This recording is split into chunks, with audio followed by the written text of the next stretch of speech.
my channel April Flower Arts. I'm Tushara. Today I'm going to share with you my recipe for Indian style vegetarian curry with chickpeas. It's called chana masala. So let's see what are the ingredients we need for that.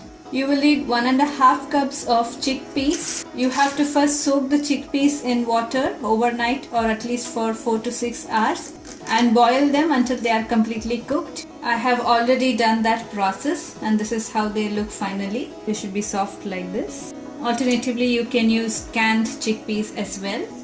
For the gravy, you will need 3 cups of finely chopped onions, 1.5 cups of finely chopped tomatoes or crushed tomatoes, 1.5 tablespoon of garlic paste, 3/4 tablespoon of ginger paste, 2 green chilies which I have slit in the middle, few curry leaves and 1 or 2 bay leaves and some spices.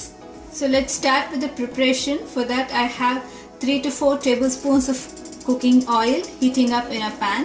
When the oil heats up, I'll add 1.5 teaspoons of whole cumin seeds or jeera and let them crackle. Next we'll add the bay leaves, green chilies and curry leaves. After frying these for a few seconds, we'll add the finely chopped onions and some salt. We'll saute the onions until they develop a slight brown color. When you see that the onions are starting to become brown, we'll add the ginger and garlic paste and we'll saute them along with the onions until the onions develop a nice brown color.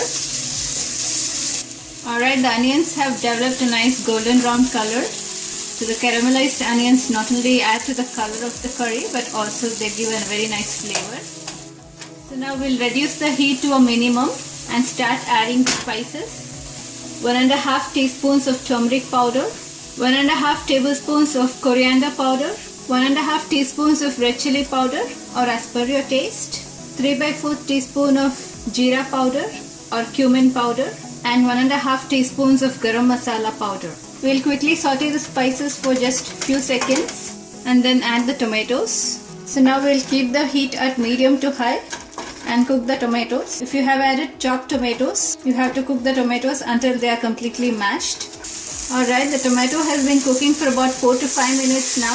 They're completely cooked. The raw taste of tomato has gone. Now it's time to add the boiled chickpeas. We'll also add some salt for the chickpeas. Mix them very well with the gravy.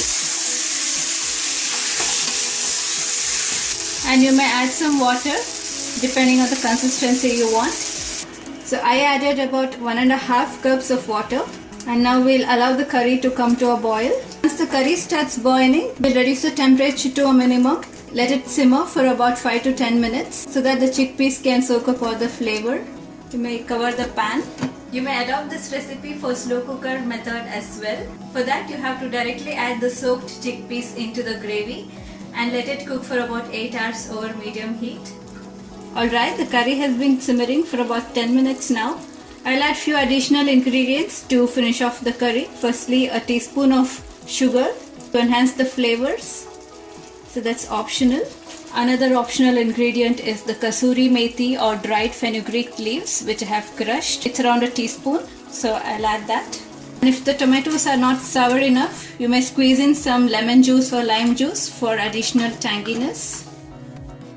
And finally some fresh coriander leaves or cilantro.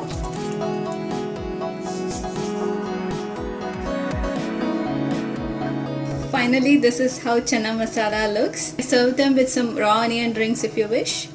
So this was my recipe for chana masala. This is a great option for people looking for vegetarian sources of protein. This curry goes very well with some basmati rice or any of your favorite breads such as naan or puri or paratha. So give this a try and let me know. And do not forget to hit the like button if you like the recipe. And also don't forget to subscribe. Until next time, it's bye from me. Thanks for watching.